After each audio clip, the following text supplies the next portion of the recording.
ಎಲ್ಲ ನನ್ನ ನೆಚ್ಚಿನ ಪ್ರೀತಿಯ ಸ್ನೇಹಿತರಿಗೆ ನಮಸ್ಕಾರ. ಸ್ನೇಹಿತರೆ, ಇವರು ನಮ್ಮ ಅಣ್ಣ ಮಾದೇವಣ್ಣ ಅಂತ ನಿಮ್ಮ ಹತ್ರ ಇವತ್ತು ಅವರು ಬ್ಲಾಗ್ ಸ್ಟಾರ್ಟ್ ಮಾಡ್ತಾರೆ. ಅವ್ರು ನಿಮ್ಮ ಹತ್ರ ಒಂದು ಮಾಹಿತಿ ಹಂಚ್ಕೋಬೇಕು ಅಂತಿದ್ದಾರೆ ಸ್ನೇಹಿತರೆ. ಇನ್ಮೇಲಿಂದ ಅವರು ನಿಮ್ಮ ಹತ್ರ ಬ್ಲಾಗ್ ಸ್ಟಾರ್ಟ್ ಮಾಡ್ತಾರೆ. ಬನ್ನಿ, ಅವರು ನಮ್ಮ ಜೊತೆ ಸೇರ್ಕೊಳ್ಳೋಣ. ಬನ್ನಿ ಸ್ನೇಹಿತರೆ. ನಮಸ್ಕಾರ ಸ್ನೇಹಿತರೆ, ನಾನು ಇವಾಗ ಏನು ಮಾತಾಡಬೇಕು ಅಂತ ಬಂದಿದ್ದೀನಿ ಅಂತ ಅಂದರೆ ರೈತರ ಬಗ್ಗೆ ಏನಪ್ಪ ಮಾತಾಡಬೇಕು ಅಂತ ಅಂದರೆ, ಈಗ 1.5 ವರ್ಷ 2 ವರ್ಷದಿಂದ ಟೊಮೆಟೊ ರೈಟು 1,500-2,000 ಕ್ರೇಟ್ ಇತ್ತು.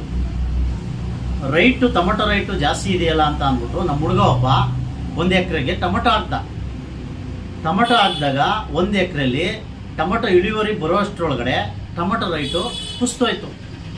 ಅರ್ಧ ಎಕರೆ ಕಾಯಿಲೆ ಬಂದೋಯ್ತು, ರೋಗ ಬಂದೋಯ್ತು. ಇನ್ನರ್ಧ ಎಕರೆಯಲ್ಲಿ 150-200 ರೂಪಾಯಿಗೆ ಕ್ರೇಟ್ ಬಂದ್ಬಿಡ್ತು, ರೈಟು ಇಳುವರಿ ಆಗೋಯ್ತು. ಆವಾಗ ಈ ಟೊಮೆಟೊ ಸಾಲ ಮಾಡಾಕಿದ್ದ, ಬೀಜಕ್ಕೆ ಗೊಬ್ಬರಕ್ಕೆ ಎಲ್ಲಕ್ಕೂ ಸಾಲ ಮಾಡಾಕಿದ್ದ. ಅವನು ಸಾಲ ಮಾಡಾಕಿದ್ದ, ತಿರ್ಗಾ ಇನ್ನೂ ಒಂದ್ಸಲ ಬೆಳೆ ಅದೇ ಸಾಲ ಮಾಡ್ಬಿಟ್ಟು ಇನ್ನೊಂದು ಬೆಳೆ ಹಾಕ್ದ. ಅದರಲ್ಲೂ ಲಾಸ್ ಆಗೋಯ್ತು. ಲಾಸ್ ಆದಮೇಲೆ ಅವನು ಸೂಸೈಡ್ ಮಾಡ್ಕೋಬೇಕಾ ಏನು ಮಾಡ್ಬೇಕು? ಅವನು ರೈತ ಸಾಲ ಮಾಡಾಕಿದ ಎಲ್ಲ. ರೈತರಿಗೆ ಬೆಳೆ ಪರಿಹಾರ ಏನಾರ ಸಿಗ್ತಾ ಇದೆಯಾ? ಇಲ್ಲ. ಅದ್ರ ಬಗ್ಗೆ ಸರ್ಕಾರ ಏನು ಎಚ್ಚೆತ್ಕೋತಾ ಇಲ್ಲ.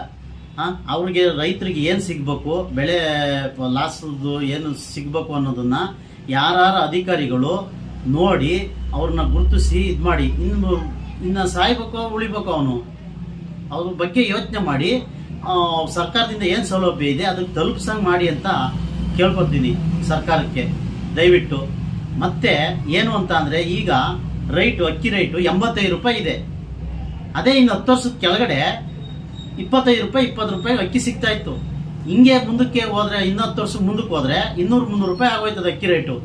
ಹಂಗಾಗ್ಬಿಟ್ರೆ ರೈತರು ಏನು ಬೆಳಿಲಿಲ್ಲ ಅಂತ ಅಂದರೆ ನಾವು ಮಣ್ಣು ತಿನ್ಬೇಕಾ?